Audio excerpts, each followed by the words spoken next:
देखिए, अगर आप किसी एग्ज़ाम को देके अगर बहुत बार परेशान हो चुके हैं और बहुत बार उसमें फ़ेल हो चुके हैं, तो ये पर्टिकुलर वीडियो जो है वो आप ही के लिए है। ये वीडियो आपकी हेल्प करेगा ये समझने के लिए, जानने के लिए कि कौन-सी ऐसी गलतियाँ हैं जो हमको नहीं दोहरानी चाहिए, कौन से ऐसे पॉइंट्स हैं जिसकी वजह से हम किसी एग्ज़ाम को फ़ेल कर जाते हैं या किन बातों में सुधार करके हम अपनी प्रिपरेशन के अंदर एक पॉज़िटिव असर छोड़ सकते हैं। और ये वीडियो अक्रॉस ऑल एग्ज़ामिनेशन ऐसे पॉइंट्स पे बात करेगा जो कि बहुत इम्पोर्टेंट है हम लोगों के लिए समझना। एंड जो अगर आप अनअकैडमी पे हमसे पढ़ना चाहते हैं तो पढ़ सकते हैं, अनअकैडमी का प्लस सब्सक्रिप्शन ले सकते हैं। ये एनटीए यूजीसी नेट के पेपर के लिए है। बात करेंगे पहले पॉइंट के बारे में, उससे पहले मैं आपको ये बता दूं कि अगर आप आज सब्सक्रिप्शन लेते हैं अनअकैडमी का एसजीआरवाईटी कोड के साथ, तो आप प्लस में कॉमर्स और paper one NTA UGC net का मुझसे पढ़ सकते हैं और आपको 6 महीने के सब्सक्रिप्शन पे 1 महीने और 12 महीने के सब्सक्रिप्शन पे 2 महीने एक्स्ट्रा मिल जाएंगे। बात करेंगे पहले हमारे पॉइंट के बारे में जो कि है एंग्जाइटी एंड नर्व्स। देखिए, पहला एक ऐसा पॉइंट है कि हम ना कभी कभी एग्जाम आते आते अपने आप को इतना नर्वस फील करते हैं, एंग्जाइटी फील करते हैं, और हमें ये समझना होगा कि अगर मान लीजिए कि आप एग्जाम से पहले थोड़ा नर्वस फील कर रहे हैं, you feel butterflies in your stomach, तो इस चीज़ को आप ये देखेंगे कि एक्साइटमेंट जब हमें होती है किसी चीज़ को करने की, तो भी हम सेम ही फील करते हैं। तो एक्साइटमेंट से बदल देना नर्वसनेस को बड़ा ज़रूरी है, और ये बात भी कि एक्सेप्ट कर लेना कि नर्व्स सबको होती है, और हर इंसान जो है किसी एक एग्ज़ाम को अप्रोच करते हुए, किसी वाइवा को अप्रोच करते हुए, स्टेज पे जाके किसी बात को बोलते हुए या परफॉर्म करते हुए ये फील ज़रूर करता है। तो ये भी बहुत ज़रूरी है कि हम एक्सेप्ट कर लें इस बात को कि हमें ये एंग्जाइटी और नर्वसनेस जो है वो फील होने ही वाली है।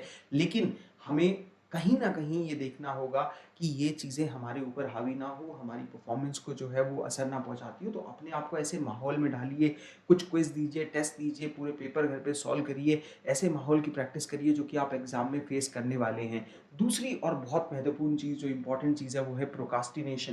देखिए, प्रोक्रास्टिनेशन जो है वो एक साइकिल की तरह काम करती है। हम लोगों की ना एक टेंडेंसी और एक आदत होती है कि हम डेडलाइन पे ही काम करना जानते हैं। हम अपने आप को डेडलाइन्स पे पुश कर देते हैं और हम अपने काम को ना अक्सर टालते रहते हैं। तो ये जो साइकिल आपको दिख रहा है ना, कि आप प्रोक्रास्टिनेट करते हो, फिर गिल्टी फील करते हो, फिर पैनिक करते हो, और फिर लास्ट में एक्सक्यूज़ेज़ बना देते हो, और अपनी जो लेज़ीनेस है या अपनी जो नाकामयाबी है उसका कहीं न कहीं ठीकरा जो है वो इंसान किसी और चीज़ के ऊपर फोड़ने लगता है। चाहे वो ये समझ ले कि उसके घर का माहौल ठीक नहीं था, उसके आस-पास की सराउंडिंग ठीक नहीं है, उसके आस-पास के लोग ठीक नहीं हैं, उसके टीचर्स अच्छे नहीं हैं, सिलेबस नहीं था, पेपर मुश्किल आ गया। कहीं न कहीं ये चीज़ें ना एक असर छोड़ देती है हमारी पर्सनैलिटी पे, कि हम अक्सर प्रोक्रास्टिनेशन को जो है वो अपनाने लगते हैं, और हम हमारे टास्क जो हैं, जो हमारी पढ़ाई है, जो हमारे डेली के लर्निंग टास्क हैं, उसको आगे के लिए टालने लगते हैं, और हम जो है वो उसे तब तक टालते हैं जब तक कि उसकी डेडलाइन नहीं आ जाती, और फिर हम जो पैनिक फील करते हैं, स्ट्रेस फील करते हैं, और अगर हम उसको पूरा ना कर पाएँ तो यहाँ पे हम एक्सक्यूज़ेज़ देने लगते हैं कि भई ये चीज़ ही गलत थी, या इसके अंदर प्रोसेस बहुत ज़्यादा हेवी था, तो ये एक रीज़न हो सकता है। अगली बात है जो कि हम सबको आज की ज़िंदगी में इफ़ेक्ट करती है, और वो है डिस्ट्रैक्शन। कहीं न कहीं डिस्ट्रैक्शंस बहुत ज़्यादा हुई हैं। हर जो है 1 घंटे में एवरेज किसी इंसान का मोबाइल 5 बार बज रहा है। ये या तो किसी फेसबुक के नोटिफिकेशन से, इंस्टाग्राम के नोटिफिकेशन से, व्हाट्सएप के नोटिफिकेशन से, या क्लासेस के किसी नोटिफिकेशन से, कोई पर्टिकुलर ऐप की नोटिफिकेशन से। तो डिस्ट्रैक्शंस पिछले कुछ समय में ये देखा गया है कि बहुत ज़्यादा हुई है। लेकिन इससे कैसे बचा जाए? देखिए, इससे बचने का सिर्फ एक ही तरीका है कि आपको इन सभी चीज़ों को, आज जो आपकी ज़िंदगी का एक अहम हिस्सा बन गई है, उसको समय देने की ज़रूरत है, और आप उसको समय देंगे। आप या तो चाहते हुए देंगे या ना चाहते हुए देंगे। तो इससे अच्छा है कि आप एक पर्टिकुलर टाइम जो है वो सेव करके रखिए। जैसे 30 मिनट्स के जो 2 पीरियड आपने जो है इसके लिए सेव कर लिए कि भई मैं 30 मिनट जो है ना वो सिर्फ़ एक ऐप देखूँगा, और ये मेरा टाइम है, अपना टाइम है, और मैं एन्जॉय करना चाहता हूँ। मैं 30 मिनट अगर फ़ेसबुक या इंस्टाग्राम चलाना चाहता हूँ, चलाइए, कौन रोक रहा है?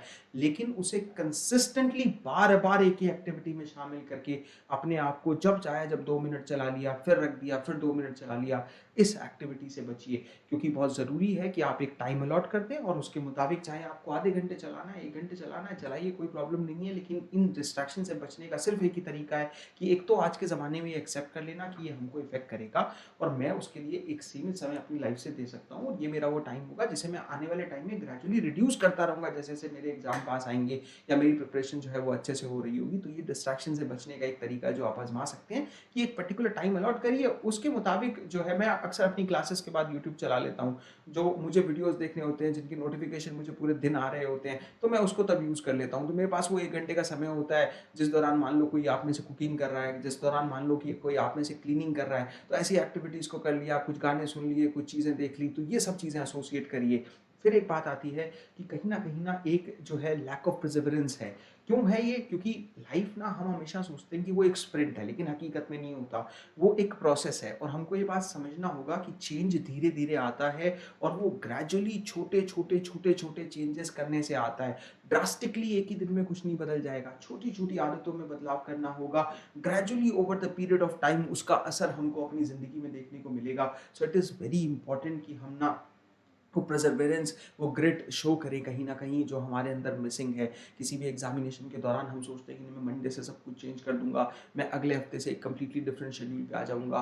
तो जो लाइफ़ ऑफ एटॉमिक हैबिट है, जो हमें छोटी-छोटी बातें सिखाती है, छोटी-छोटी बातों का एक असर सिखाती है, वो बड़ी ज़रूरी है। जैसे मुझे ना कभी-कभी ये फ़ील होता था कि मैं ना 11 बजे जब आपकी रात को क्लास खत्म करता हूँ, तो उसके बाद अपना 2 घंटे का समय जो है वो लगभग खराब कर देता हूँ। तो मैंने ज़्यादा बड़ा चेंज करने की नहीं सोची, एक छोटा-सा चेंज करने की सोची कि ठीक है, मैं एक काम करूँगा कि मैं 10 बजे की क्लास की पीपीटी को बना लिया करूँगा, जिसके मुझे 15 या 20 मिनट लगा करेंगे और मुझे कोई ज़्यादा 2 घंटे के अपने शेड्यूल में चेंज भी नहीं करना पड़ेगा और rather I will use this time productively. और ये छोटी-छोटी चीज़ से क्या हुआ कि फिर थोड़ा और पढ़ने का मन किया, थोड़ा और एक्सप्लोर करने का मन किया, सोचा 11 बजे की क्लास के बारे में थोड़ा पढ़ लेते हैं, सुबह कल की क्लास है, तो अभी रात को ही थोड़ा पढ़ लेते हो। तो ये छोटी-छोटी चीज़ें चेंज लेके आती हैं, ड्रास्टिकली कोई बदलाव नहीं होगा, एक परसेवरेंस जो है वो चाहिए और ये मान लेना कि प्रोसेस और ग्रेजुअल छोटे-छोटे चेंजेस की वजह से ही हम इसमें बदलाव कर सकते हैं। एक और इम्पॉर्टेंट पॉइंट जो है कि कहीं न हम कभी-कभी एक लो सेल्फ एस्टीम अपना लेते हैं।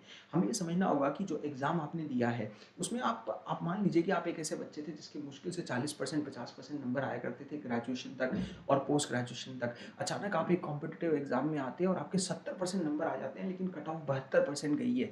तो वो 70% नंबर जो आपने हासिल किए हैं, कट ऑफ 72% चली गई है और आपके ऊपर एक टैग लग गया कि आप फेलियर हैं। देखिए, आप वो बंदे हैं जो 50 से 70 आए हैं, आप वो बंदे हैं जो 40 से 70 आ गया है। तो अब उसने कितनी बड़ी इंप्रूवमेंट दिखाई है, ये सब आपके माँ-बाप को भी देखना चाहिए कि मेरा बच्चा जो है वो 40% से 50% आया है, 50 से 55 आया है, 55 से 70 आया है और उन्हें भी इस बात को यकीन करना चाहिए, सपोर्ट करना चाहिए आप लोगों को कि भई आप जो 72% जो है पे आए हैं, ठीक है, 70 पे आए हैं, 72 कट ऑफ रह गई, लेकिन ये 2% कट ऑफ आपके फेलियर को नहीं डिसाइड करती है। थोड़ी और मेहनत की ज़रूरत है, वो करिए। अच्छी जो है सेल्फ एस्टीम वाले लोग क्या करते हैं, लाइफ को कॉन्फिडेंटली जीते हैं और जो अगर आपकी सेल्फ एस्टीम अच्छी होगी, अच्छे ग्रेड्स होंगे, तो आप नई अपॉर्च्युनिटीज़ के ऊपर अपना जो है समय दोगे, उसमें हाथ डालोगे, उसको समझोगे। लेकिन कहीं न कहीं जो एक लो सेल्फ एस्टीम है कि हमने खुद को ही कम आँक लिया है, तो हम ना खुद को ही पैरालाइज़ कर देते हैं और हमारे जो रिज़ल्ट्स होते हैं ना, जो फ्यूचर में हमको मिलने वाले हैं, उसको भी कहीं न कहीं ख़त्म कर लेते हैं। ये बड़ा ज़रूरी है कि एक सर्टेन सॉर्ट ऑफ कॉन्फिडेंस होना ज़रूरी है, डिसिप्लिन होना ज़रूरी है और डिसिप्लिन और कॉन्फिडेंस हैंड इन हैंड आते हैं अगर हम अपनी लाइफ में छोटे-छोटे ऐसे चेंजेस कर लें और इन बातों का ध्यान रखें। I will repeat my self जो है, देखिए हमें बड़ा ज़रूरी है इस बात को समझना कि एक अच्छी सेल्फ एस्टीम हो, परसेवरेंस हो, लाइफ को ऐसा ना माने कि हमें कोई रेडिकल शिफ्ट कर देना है, अचानक से कोई चेंज करना है। छोटे-छोटे प्रोसेस में चेंजेस लेके आने हैं, डिस्ट्रैक्शंस हैं, उन्हें एक्सेप्ट करना होगा, उसके लिए एक टाइम अलॉट कीजिए, उसके लिए एक फिक्स टाइम में हम उस चीज़ को करेंगे, ये ध्यान रखेंगे।